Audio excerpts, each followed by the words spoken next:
Hello, humans, hello, humans, hello, humans of the world. It is me, Ellie Krug, with Ellie 2.0 Radio on AM 950 from Eden Prairie, Minnesota, but I really like to usually say Minneapolis. And I am here to talk with you for the next hour with another edition of Ellie 2.0 Radio with fresh material, with fresh Ellie for you. And I'm thrilled.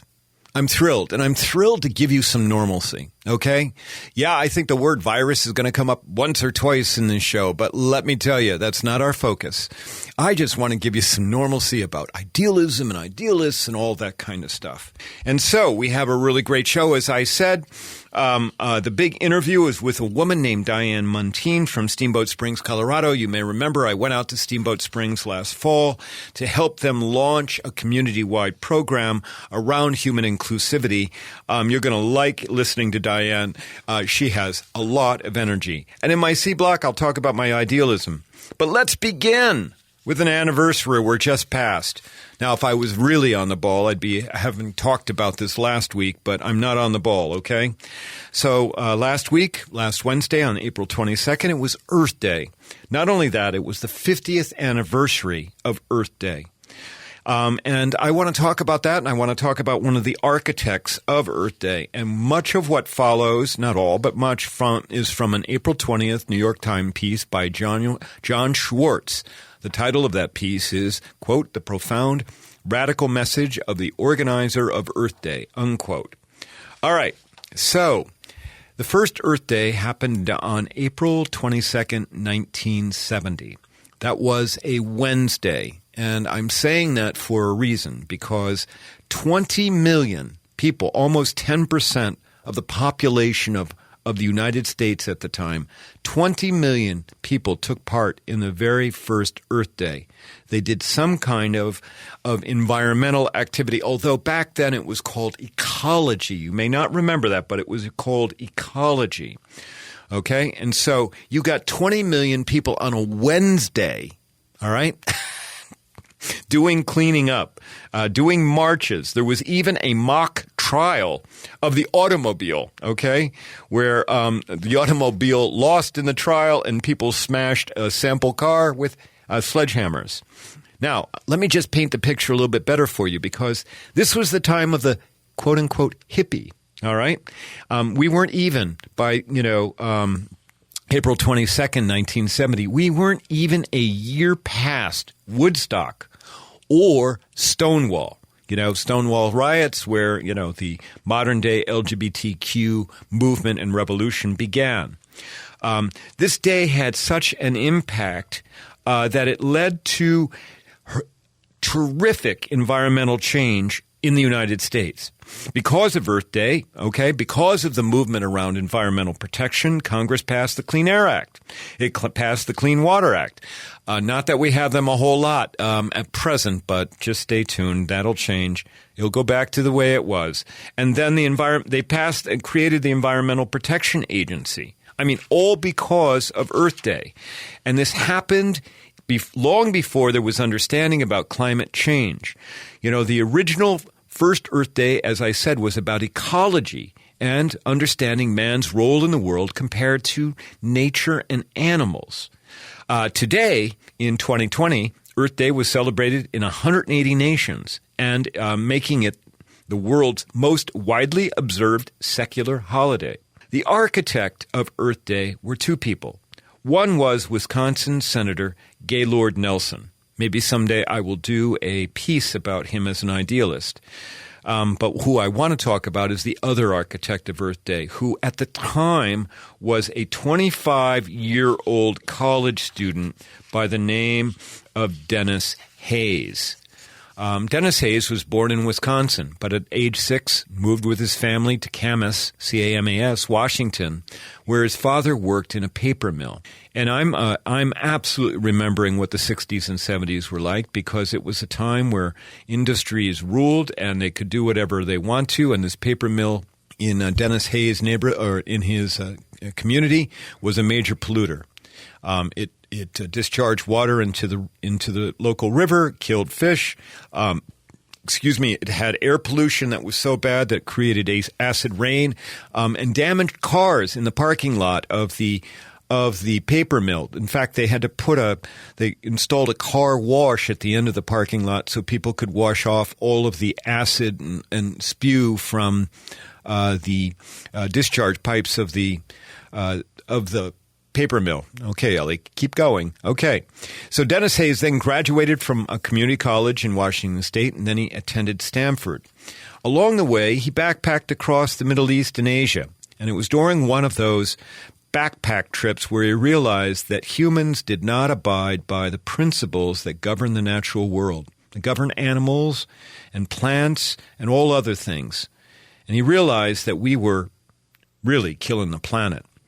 And he went to meet with Senator Gaylord Nelson to talk about a teach-in on environmentalism, just to have some kind of a teach-in, have a day about teach-in. By the end of their 2-hour meeting, they had jointly agreed on the idea of an Earth Day, the very first Earth Day. And I'll tell you, there's a quote in the New York Times piece by John Schwartz that I just love because it really kind of captures what Denis Hayes was like. I'm quoting now, quote, "The young Mr. Hayes burned with a fire that clearly charmed a New York Times journalist, Gladwin Hill, who described him as a man who, again a quote, hops around the country like an ecological Dustin Hoffman, preaching mobilization for environmental reform with sober but evangelical militants," unquote. Of course, this would be from the 1970s because it references Dustin Hoffman, who was an iconic figure in the 70s. And so you have this man, Denis Hayes, who he drops out of Stanford, convinces some of his other Stanford student colleagues, to drop out, and they go and they set up an office on top of a burger joint. That's the phrase used in the article, in DuPont Circle. By the way, I lived near DuPont Circle, not too long, in 6 years after Earth Day was created. So I have an idea where this burger joint was. And in the span of less than 6 months, Denis Hayes and his colleagues launched Earth Day. They did. Now think about that. And the way the world works right now, I mean, you've got to have committee on top of committee and top of committee and all of that kind of stuff. Although you're going to hear soon from Diane Muntean about how just a small church in a small community can have a profound impact. But that's today. 50 years ago, to be able to go launch something that became a worldwide phenomenon, became this big phenomenon in the United States where 10% of the population takes place, and they did it in less than 6 months, that is unbelievable. And one of the founders, one of the people working on this was the man who was also an ad person who came up with the idea, the theme of Think Small for Volkswagen. He's the one who coined the phrase Earth Day. Okay? Now, that was in April of 1970. Jimmy Carter became president in 1976. And after that, that's what he appointed Denis Hayes to run a brand new organization called the Solar Research Institute, now known as the National Renewable Energy Laboratory. But he appointed Hayes to go out and start, drumming up support and resources for solar research and solar energy. That was pretty radical in 1970 or in 1976, trust me. Okay? But then Ronald Reagan was elected in 1980, and he cut money for solar and renewable energy projects. Oh, guess what? Yep, that fits a pattern, doesn't it? And so Hayes went back to Stanford University. He graduated. He got his law degree. He started to practice law. But since 1992, he's been the president of the Bullitt Foundation in Seattle, which leads on environmental policy. It also, what it does is it also funds other environmental agencies. In 1980, Hayes began to hear about this thing called climate change. And he immediately understood the implications of it. And then he started advocating that we pay attention to climate change. And one of the things he talked about was how the temperature of the world, the temperature of the earth was going to change with massive ill effects for all humans and animals. And guess what? Everything that Denis Hayes talked about, beginning in 1980 about climate change, has come to fruition. Everything. We ignored him collectively as a country. And of course, guess what we're doing right now? So, Denis Hayes is still the executive director of the president of the Bullitt Foundation. The man is 70-some years old, 76, and he plans to work for 4 more years and retire at age 80. That's what idealists do. That's what they do. They vision, they execute, and they don't give up. They just grab on. And like a dog that won't give up its bone, they don't give up on their ideas. An idealist is born, an idealist dies an idealist. Okay, now you have the story about Earth Day and all of that stuff. In the C block, I'm going to talk about my reactions to Earth Day because I remember it. All right. When we come back, we're going to speak with Diane Muntean from Steamboat Springs, Colorado, about a project that I helped with last year. And I think you're going to really like Diane because she's got a lot of energy. We'll be back in a second. Thanks.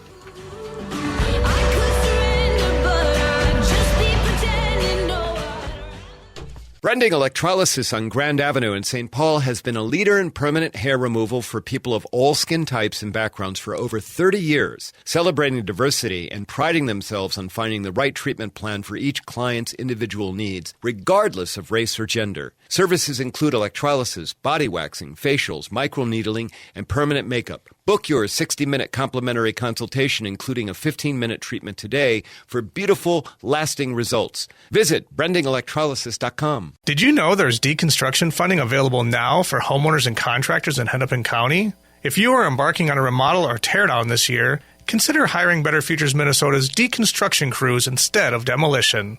By taking a house or building apart by hand instead of destroying it with heavy equipment, the materials can be reused or recycled instead of going into the landfill.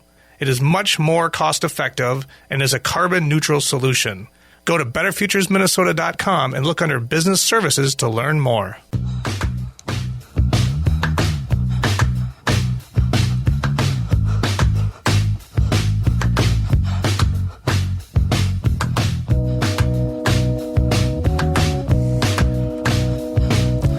And we're back on AM 950 Ellie 2.0 radio. So, Earth Day, I know we're past it, but, get ready for it. Earth Day number 51 next year. And of course, as I said in the last segment, inspired by quite an idealist. And I'm really happy now for the big interview to introduce you to another big idealist whose name isn't nearly as famous as Denis Hayes, but nonetheless very famous in her community.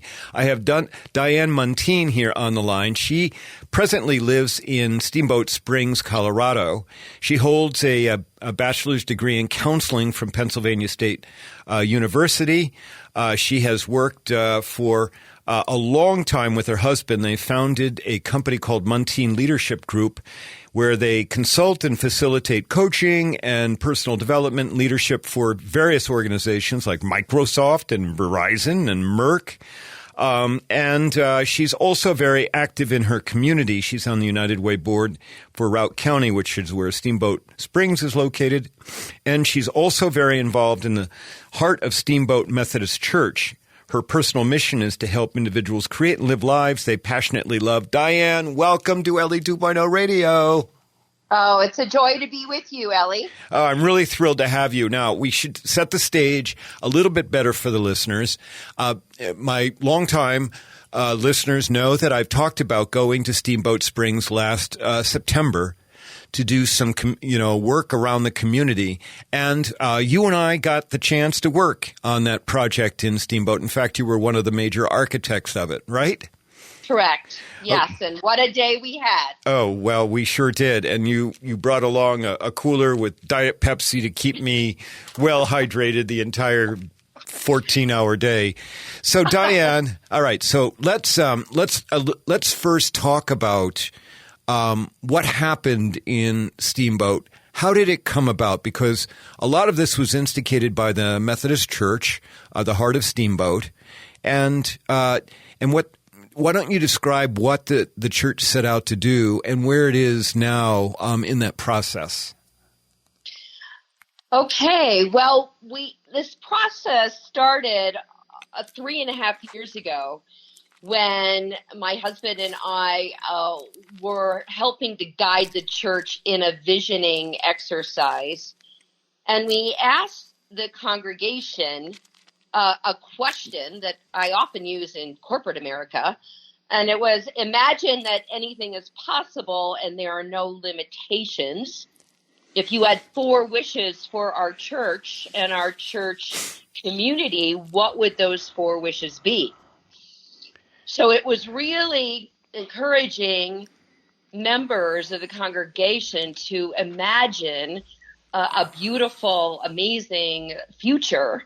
And out of that, many of the responses were about creating an even more inclusive and welcoming environment where everyone felt safe to worship, everyone was well loved, we could connect with all people, and we have a motto at our church. It's called Open Hearts, Open Minds, Open Doors. And that's been in the front of our church forever. But we really wanted to live into that in new, more deep and profound ways. So out of that visioning exercise and where those answers sort of crafted 3 key areas or priorities for our church. And one was inclusiveness. The second was engagement, which is very related. And the third was spirit. And so I headed up the inclusiveness team of amazing people in our church. And our first goal, we had tangible goals, was to focus inward and ensure that we had a very inclusive mindset internally within our church congregation. That focus took about a year, and the result was we became an officially reconciling church where we have a welcoming statement. It's very long. I won't read that to you, but we wanted to do the internal work first. And that reconciling statement was voted on and almost universally approved by our congregation. Then the second goal was to make a difference in the broader community, to be known in the community for being inclusive, welcoming, and loving. And so out of that came the vision of creating a series on inclusivity. We called that series Being Human. And it was envisioned as a 5-part series designed to help participants appreciate with diverse humans in a mindful and compassionate way. Okay, and so why don't we paint the stage for what Springs is? So many of my listeners will be familiar generally with the idea that Steamboat Springs is a ski resort in the wintertime. Tell us a little bit about the community. Tell us about Routt County. Well, first of all, I think it's the most beautiful place in the world, which is why we chose to live here after having lived outside Philadelphia for most of our adult life. Though it is a ski resort town, why we chose Steamboat was because of its authenticity. It's very real community. The values in this county and in this town and in this valley are all around relationships and family and social consciousness, environmental consciousness, health and wellness. It's not the glamorous resort town where wealth is revered and shown ostentatiously at all. There's money here, but people do not show it off. So the real authentic nature of this is what was so appealing to us. There are about 12,000 residents, full-time locals, as we call them. And it's a vibrant right now is a challenging time like anywhere else, but it is a very vibrant, growing community. A lot of location neutral people have gravitated here just because of the quality of life, as have, second homeowners, as have people who are retiring and wanting to be in a just a fabulous experience of living. Okay. Well, I will echo that it is a very, very beautiful place. It is. I agree. It's one of the prettiest places I've ever gone to visit. Okay. So, and we're going to have to take a break in a few seconds here. How big is the church, the Heart of Steamboat Springs? Methodist Church. That's a really good question. We're not that data conscious, but on an average Sunday when we were able to go to church, we had 2 services. We would have more than 200 people attend those 2 services. What's unique about it is we are one of the rare churches that is actually growing, which in today's world it says a lot about the connection and the welcome nature of our church. Okay. Well, it is very welcoming, and I'll attest to that. Now, we're going to have to take a break, but when we come back, Diane, I want to talk about the initiative I got involved with in Steamboat Springs and talk a little bit about the reaction from the community and maybe what else that rippled to. Okay? Perfect. All right. Well, listeners, I've been speaking with Diane Muntean, who is from Steamboat Springs, who is quite the idealist. We're going to get into that further in the next segment. You've been listening to me, Ellie Krug, on Ellie 2.0 Radio. If you like what you hear, visit my website at elliekrug.com. Or, I love to have you follow me, please, on Twitter. The handle is at Ellie Krug, or Instagram at Ellie J. Krug. We'll be back in a minute. Thanks. Brending Electrolysis on Grand Avenue in St. Paul has been a leader in permanent hair removal for people of all skin types and backgrounds for over 30 years, celebrating diversity and priding themselves on finding the right treatment plan for each client's individual needs, regardless of race or gender. Services include electrolysis, body waxing, facials, microneedling, and permanent makeup. Book your 60-minute complimentary consultation, including a 15-minute treatment today for beautiful, lasting results. Visit brendingelectrolysis.com. Hi, Alex of Better Futures, Minnesota. Does your business or organization need janitorial services, lawn care, or snow services? Obtain a free, no-obligation estimate from Better Futures, Minnesota when you mention that you heard about us on AM 950. Our supervised, hardworking, and affordable crews will handle your interior and exterior building and property maintenance needs while you help men in your community transform their lives and walk on a positive path to success. It's a win-win.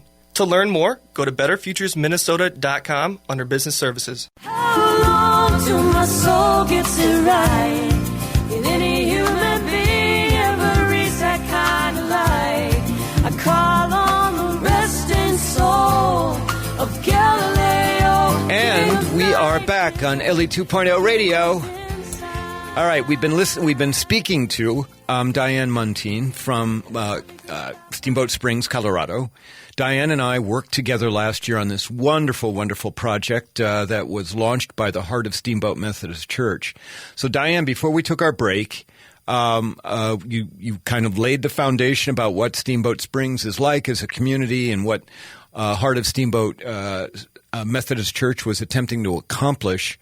And so one of the things that you did is you brought me into town, and this isn't at all about Ellie Krug, but I'm just, that was quite the commitment because it cost for me to come to town. And then, of course, we spent a day and a quarter doing things in the community. So how did somebody sell that idea that we should bring somebody from out of town in? Well, that somebody was me and my team.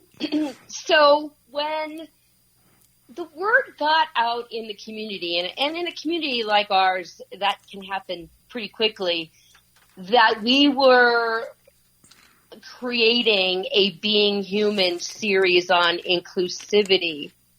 One of the executive directors of a nonprofit in our town said, "You should check out Ellie Krug. I heard Ellie present at a conference in Denver, Colorado a year ago, and Ellie shared her gray area thinking program and process.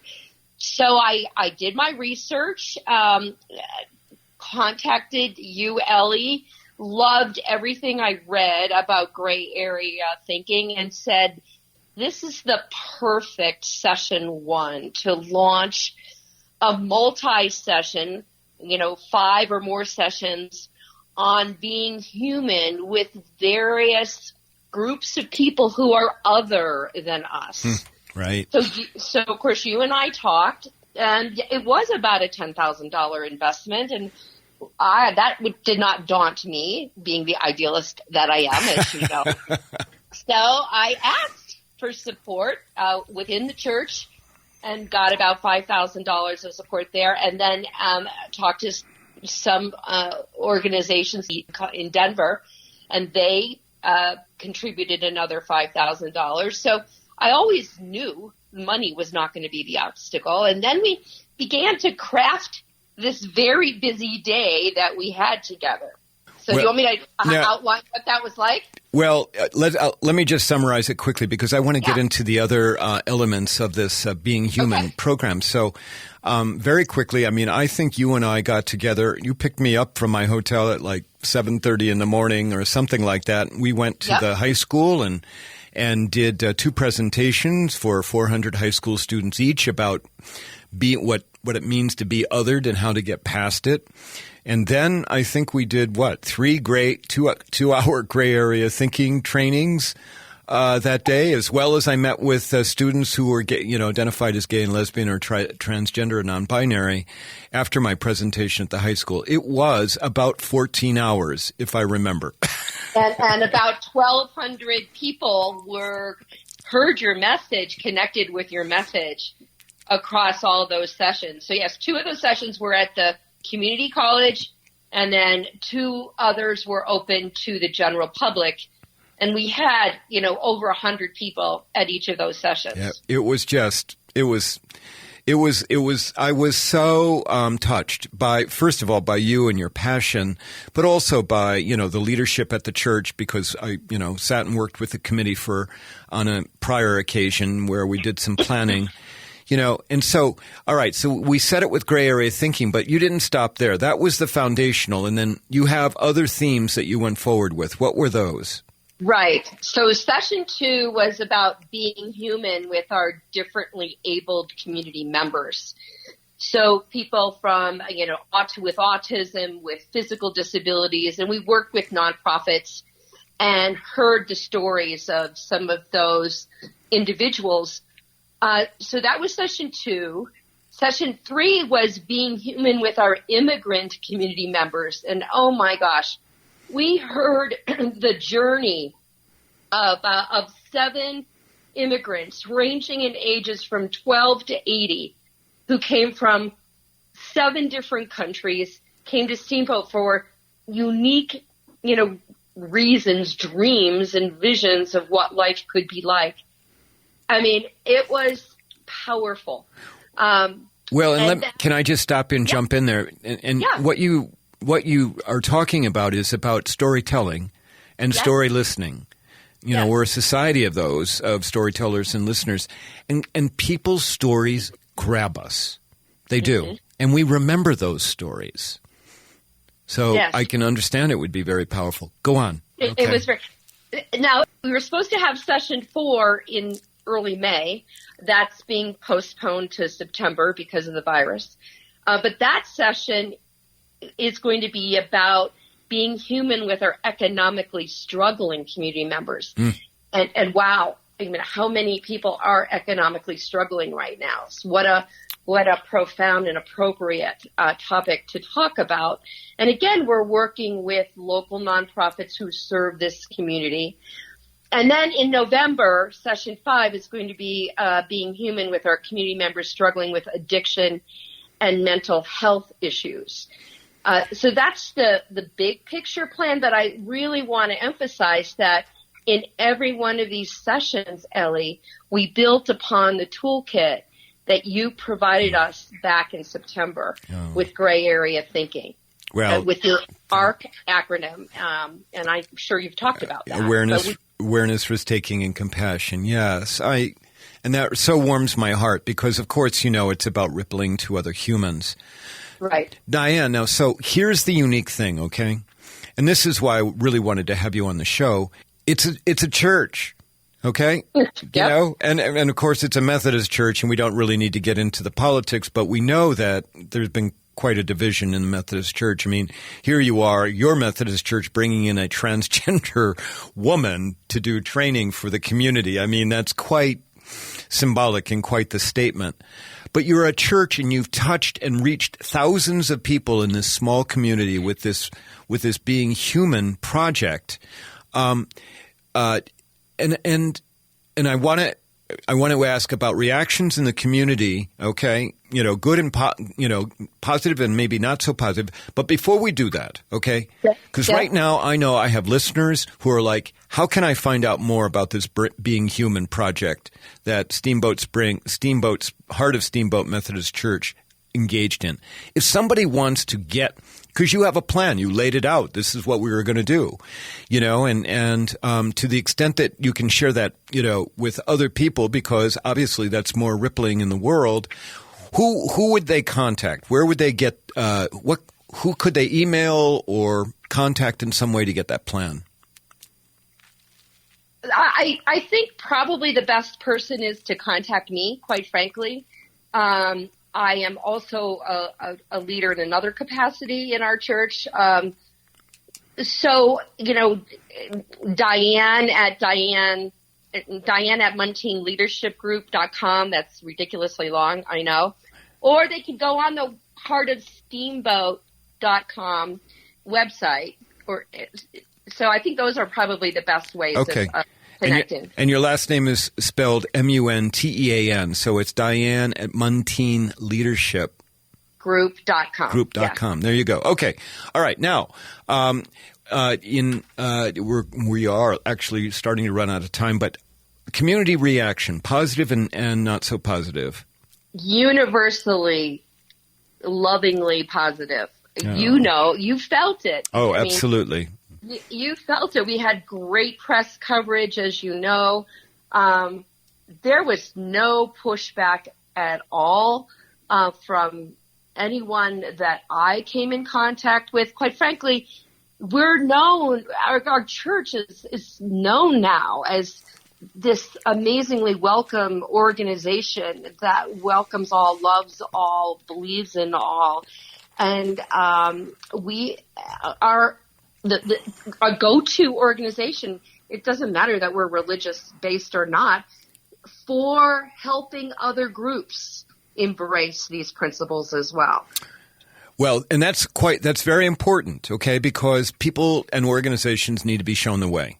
Yes. And there is a methodology to all of this. Yes. And I know that when I was there was talk about the county, wanting to start, its own inclusivity kind of initiative, for its team members and stuff. I don't know whether that took off or not. But all right. Now, Diane, I'm going to move, and I want to talk about you, okay? Okay. All right? I mean, you are one of the most dynamic people I've ever met. But it's not a give, and you're working with these major, major corporations and companies. And, I mean, you have a very, very, blue label kind of list of clients. What has made you an idealist? Because it's not a given that somebody so successful would decide, well, on top of all the work I've got, I'm going to go do more work to change the community and change the world. So what made you an idealist? I think really two key factors. One is very early in my career, I became really clear about my purpose in life. And you mentioned that in the bio. But my purpose is to create and live lives they passionately love. And everything I've done in my career and outside of my professional life, including that at the church, is connected with that. Whether it's a huge leadership team for a Fortune 10 company, or whether it is, an individual who attends a Being Human session, I'm driven to help people live lives they passionately love. And and I'm blessed to live that life myself. So connecting with my personal purpose and aligning everything with that purpose is where I get that passion and energy and drive. Also, as I mentioned at the beginning of this session, this radio talk, the power of visioning the future. And whether I'm coaching someone on a career coaching or I'm leading a big organization to vision their next chapter of their success story, it's about imagining what's possible and wishing for what you want. And so I live that. I practice that at every level of my life interaction.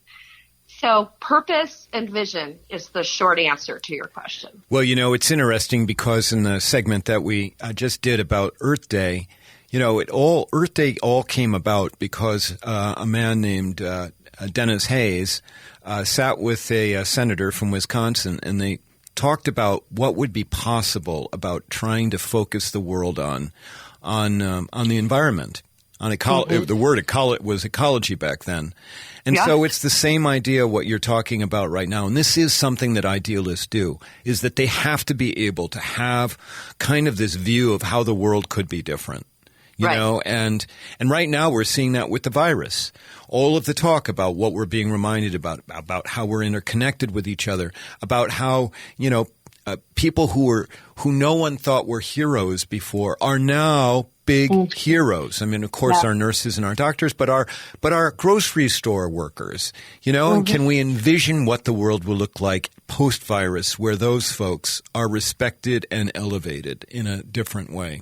So, well, Diane, I'll tell you, it's really just been really great to talk to you. And you and I, we have these conversations where we speak on the phone and we just keep going, and it's just wonderful. But we're going to have to leave on this now. But I just wanted to tell you, thanks.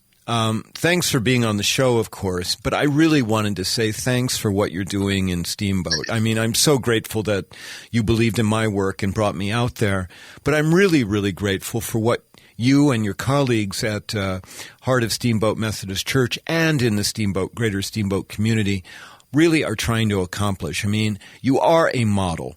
What you are doing is something that any community can do if it just simply puts its mind to it. So I want to thank you for that.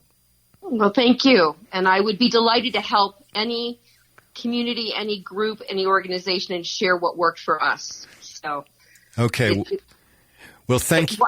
Go ahead. One thing, can I just add is that in keeping with that visioning theme, I do vision bringing you back to Steamboat Springs and Heart of Steamboat. It just is the right thing to do because you're such a big part of our community and our lives here now. And your work is profound and making an amazing difference in the world. And what a blessing to have you in our lives. Oh, Diane, thank you for that. That is really, really kind. I really appreciate that. Okay, my friend. Well, listen, I need to go, but thank you so very much for being on Ellie 2.0 Radio. And you and your husband stay healthy, and your kids and grandkids, everybody stay healthy, and hopefully we'll be seeing each other sometime soon. That would be wonderful. Okay. You take care, Ellie, as well. Okay. Thanks, Diane. Bye-bye. All right, listeners. So we've been speaking with Diane Muntean from Steamboat Springs, Colorado. Reach out to her. And I'm not going to remember the email address, but email me and I'll get it for you if you didn't get it written down, because they have a wonderful plan at their church about how to make communities more inclusive and welcoming.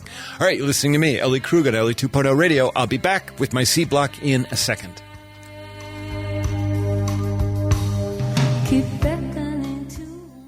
This is Ellie Krug from Ellie 2.0 Radio on Mondays from 7 to 8 a.m. Many listeners know that I founded Human Inspiration Works, LLC, which trains on human inclusivity and on how to be welcoming to diverse humans. Today, organizations of all sizes find that they need to train team members on diversity and inclusion. I can do that. Many say that my trainings change the way they see the world. I'd love to help make your organization more welcoming. For more information, go to humaninspirationworks.com. Thank you. If you're looking to save money on your home or building improvement project, check out Better Futures Minnesota's reuse retail warehouse in South Minneapolis. We carry salvage building materials such as cabinetry, flooring, plumbing fixtures, appliances, lighting, and more, saving you money and saving the planet by keeping these items out of the landfill, by giving them another life. Selections change daily, and we also take donations.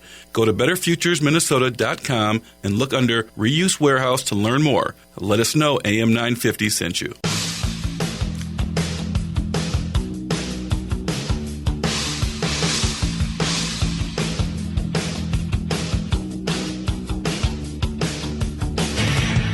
And we're back on AM 950 with Ellie Krug on Ellie 2.0 Radio. Okay, well, first of all, I have a red face, all right? I did not know that Diane was going to say what she said at the end where she said, can I say one more thing? And I'm just totally humbled by what her words are. So, secondly, every organization needs a Diane Muntean. Every organization. She is a doer. She's not only a visioner, but she is a doer.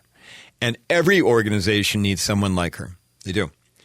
All right, C block. Let me talk. I don't have long. We don't have a big long C block for this time around.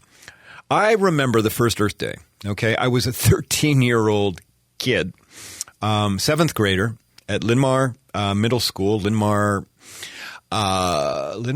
Yeah, I don't even know. Junior high. It wasn't even called middle school.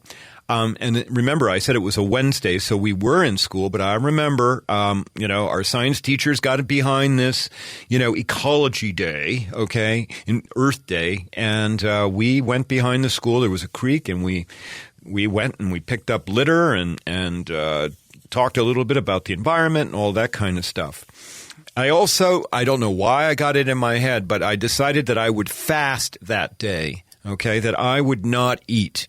As my way to contribute, I think, to kind of lessen the impact of man and farming on the world. I don't know. But I fasted. I did not eat that entire day. I remember that, in part because I was also a cross-country runner. And I remember getting done running and wondering, what did I do to myself? Because I was hurting, but I didn't eat. I didn't eat till next morning. I didn't. So, as I alluded to in the A block, I mean, this was 1970. The war was still going. The Vietnam War was still going on. There were protests all over the U.S. that were anti-war. I was certainly too young to take part in any of those protests, but this ecology stuff I could get involved in, okay? And I did. And it really, I'm idealist for a number of different reasons, but this ecology thing goes into that. It really does. And so Cedar Rapids, around that time, there was a nuclear power plant that was being constructed. And that distressed me to no great end, okay? Because the power plant supposedly only had a 25-year lifespan, although it's still in operation today. But I did not know that. And they said it would have to be mothballed after 25 years. And it, of course, created all kinds of radioactive waste. I actually wrote letters in the local newspaper about this power plant and about how bad an idea it was. And my thing about the environment, about ecology, I keep using that word, it's an old word, continued. So by the time I got to college, paid very much attention to a man named Barry Commoner. For those of our more senior listeners, I just threw a name at you that maybe some of you just smiled about. Barry Commoner was from St. Louis. He taught at Washington University, and he ran for president in 1980 on a third party. Didn't do very well. But his idea was about cogeneration. He wanted to create a whole system where every household had a had a generator in the backyard where you could burn your garbage, okay, or create methane in some other way, and then generate electricity would then be powered to your house. There'd be no grid. We didn't need a grid. Each house would have its own energy producing plant. I thought that was brilliant. I did. But, of course, the idea never took off. And then I went on to law school at Boston College, and guess what? I get on the law review, the Environmental Affairs Law Review. and I wrote a law review article about surface mining, coal surface mining, like where, in West Virginia and Maryland and other places where they do coal mining, or out in Utah, they like take the tops of hills off. I mean, they just like totally take them off and, leave this big scar in the environment. Okay, there you go. How Earth Day impacted Ellie Krug, helped her become an idealist. All right, I need to do a big thanks to our sponsor, Brending Electrolysis. When we're back in operation, make sure you go see Bev because she does such great work. And Better Futures Minnesota, which gives people a second chance. I need to thank my producer, Brett Johnson. Brett, you are the best in the world, and you are holding this place together. Man, oh man, let me just tell you, Brett, you are so important, as well as some of our other producers, of course. And to you listeners, I want to thank you for tuning in on every Monday. I know, you're out of your routine. Maybe you're not even in your car. Maybe you're doing this only by podcast. Remember, we go nationally and we go worldwide. But I want to thank you, and I want to tell you, hang in there, okay? Hang in there. We will get through this. We will. Okay, that's it. See you next week on Ellie 2.0 Radio. Take care, everyone. Stay healthy and stay well. Bye.